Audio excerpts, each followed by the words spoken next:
देवपुर, एक ऐसा गांव जहां सुबह की शुरुआत चिड़ियों की चहचहाहट से होती थी और शाम ढलते ही चौपाल पर कहानियां जन्म लेती थीं। इसी देवपुर में रहती थीं दो बहनें, सरिता और काव्या। सरिता, बड़ी बहन, साधारण, शांत और मेहनती।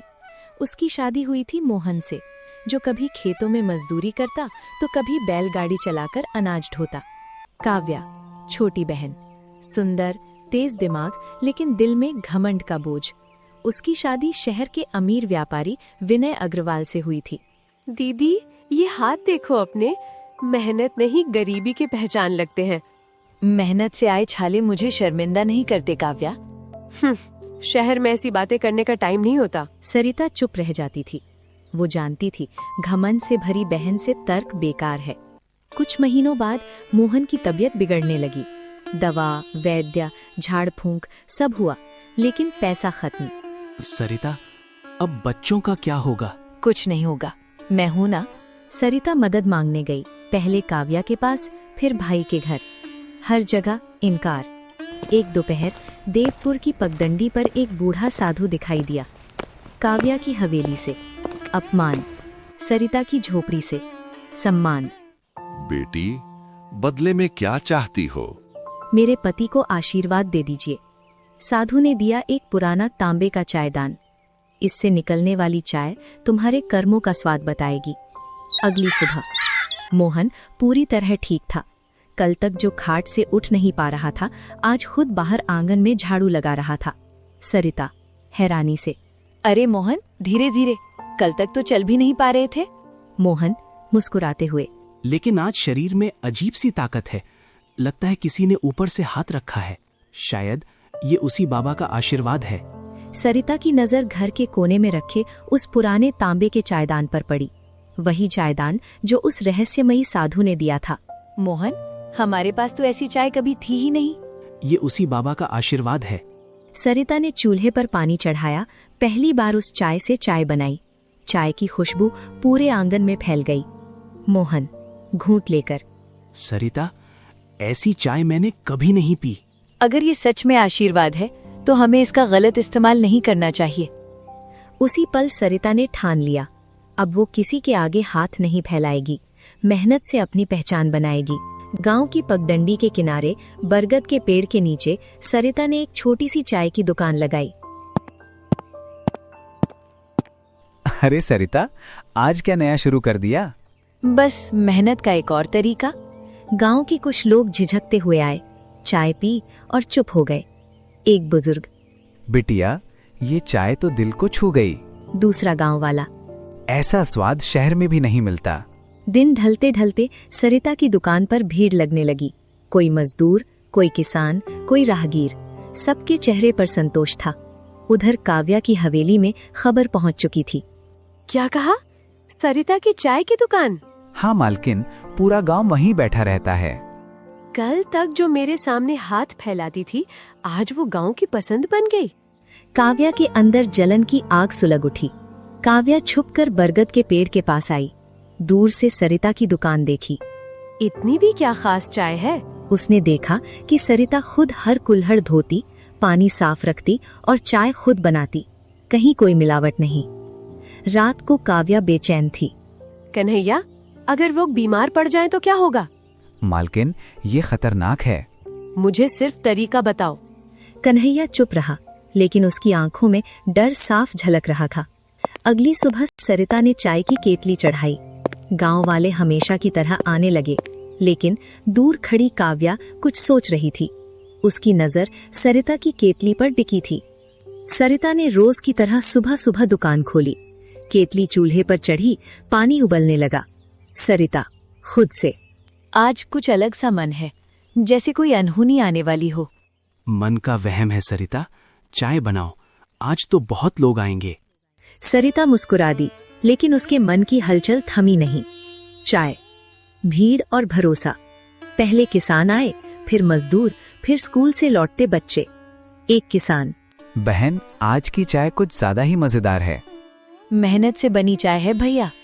सब कुछ सामान्य लग रहा था, लेकिन दूर खड़ी काव्या सब कुछ देख रही थी। उसके हाथ में एक छोटा सा कपड़े में बंधा पाउच था। दोपहर के समय जब दुकान पर भीड़ कुछ कम हुई, सरिता पास की नल से पानी भरने चली गई। मोहन अकेले रह गए। सरिता, जल्दी आना। यही वो पल था जिसका काव्या इंतजार कर रही थी। वो धीरे धीरे आगे बढ़ी, चारों तरफ देखा, कोई नहीं। आज नहीं तो कभी नहीं।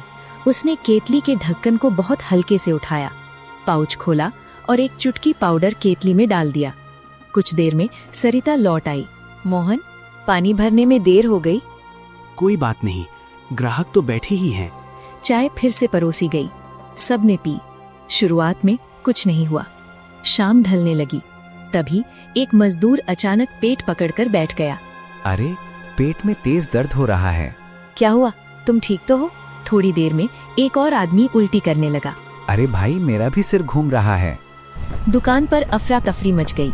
कुछ लोग घर की ओर भागे, कुछ वहीं बैठ गए। सरिता रोते हुए, ये कैसे हो सकता है? मेरी चाय मैं कभी गंदी चीज नहीं डालती। शांत रहो, पहले सबको पानी पिलाओ। सरिता के हाथ कांप रहे थे।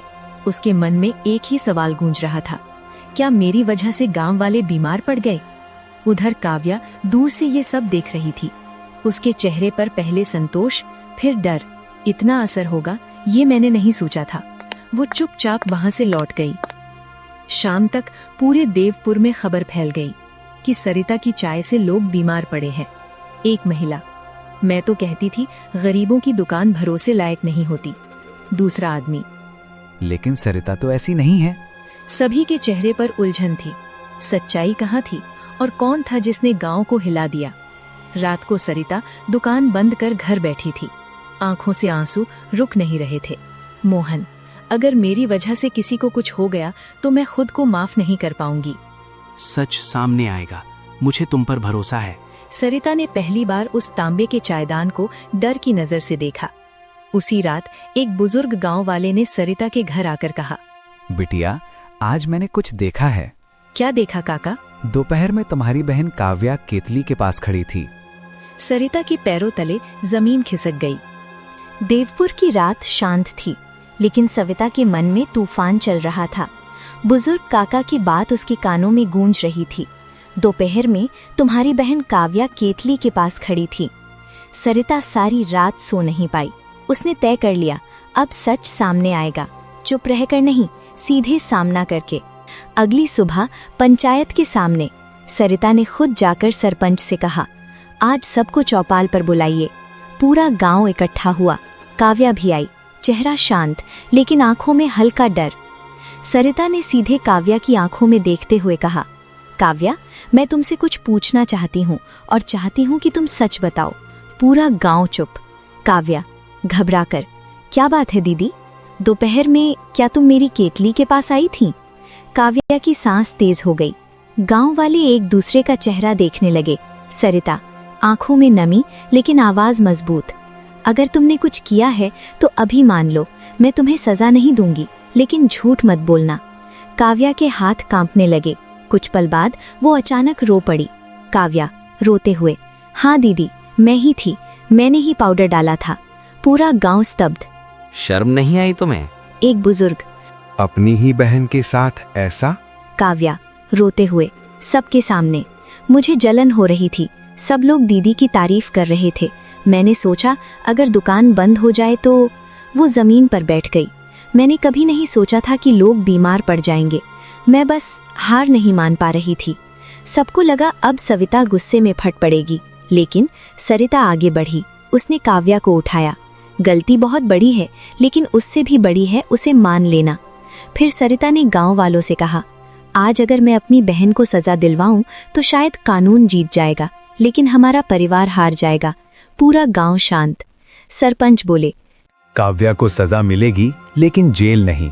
अगले 6 महीने तक वो गांव की सभी महिलाओं की सेवा करेगी और सविता की दुकान में मजदूरी करेगी, मालकिन बनकर नहीं, कामगार बनकर। काव्या ने सिर झुका लिया। अगले दिनों काव्या सुबह सुबह घर घर जाकर दवा पहुंचाती, दुकान में बर्तन साफ करती, बिना शिकायत के। धीरे धीरे गांव वालों का गुस्सा सम्मान में बदलने लगा। एक शाम सरिता ने काव्या को चाय बनाते देखा।